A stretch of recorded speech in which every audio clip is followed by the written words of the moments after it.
চারিদিকে শত্রু, সবাই সাবধান।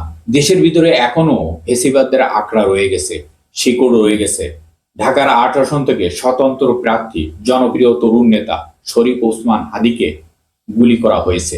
কি নির্মম হৃদয় বিদারক ঘটনা ঘটিয়েছে এবং কারা ঘটিয়েছে, এর পিছনে কারা, সেগুলোকে দ্রুত আইনের আওতায় এনে তাদেরকে কঠিনভাবে বিচার করা হোক, নইলে সামনে আরো ভয়াবহতা আসবে। ঢাকার ৮ আসনের প্রার্থী তরুণ নেতা হাদি গুলিবদ্ধ হওয়ার কয়েক মিনিট মাথায় আওয়ামী লীগের ফেসবুক পেজ থেকে সুনির্দিষ্টভাবে বলা হয়েছে তার প্রতিদ্বন্দ্বী প্রার্থী বিএনপির মনোনয়ন প্রার্থী আব্বাস এই ঘটনাটি ঘটাতে পারে। তবে এই নির্বাচনের প্রতিদ্বন্দ্বীকে মাঠ থেকে সরিয়ে দেওয়ার একটি পূর্ব পরিকল্পনা ছিল। তবে এই ঘটনা কে বা কারা ঘটিয়েছে, তবে এই ঘটনা কারা ঘটালো সেটা তো পরের কথা। কিন্তু আওয়ামী লীগ বলছে, দেখেন মির্জা আব্বাস এই ঘটনা ঘটেছে কিনা, মির্জা আব্বাসের দিকে চাপিয়ে দিচ্ছে বিষয়টি। সুতরাং জুলাইয়ের আওয়ামী লীগের বিরুদ্ধে, ফেসিবাদদের বিরুদ্ধে মুখোমুখি লাগিয়ে দেওয়ার জন্য আওয়ামী লীগ এই কাজটি করেছে। তবে মির্জা আব্বাস এই ঘটনাটি কতটি সত্য আর কতটি মিথ্যা, তবে মির্জা আব্বাস সরাসরি এই কাজটি করবে এমনটি নয়। সুতরাং এই হত্যার পিছনে কাদের হাত রয়েছে, এই হত্যাকারী পূর্ব পরিকল্পনা ভাবে করছে। তবে ফিল্মের ছবিকে হার মানিয়ে দিয়েছে বাস্তবতা।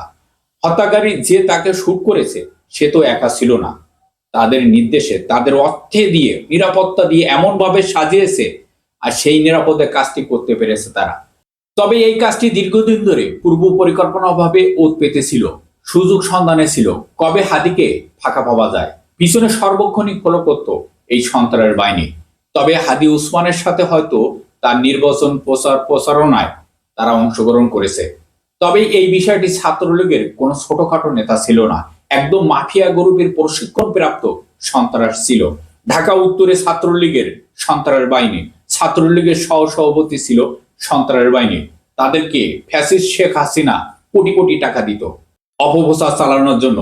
যেমন প্রেসিডেন্ট রাষ্ট্রপতি চুপ্পু সাহেবের ছেলে আশরাফ আদনানকে আপনারা চেনেন, নিশ্চয় চেনেন, তাদের সাথে দেখা গেছে। এবং অন্যদিকে হত্যা করার পর গোপালগঞ্জের এসপি কাজী জসিম তার ফেসবুক স্ট্যাটাসের মাধ্যমে আলহামদুলিল্লাহ বলে।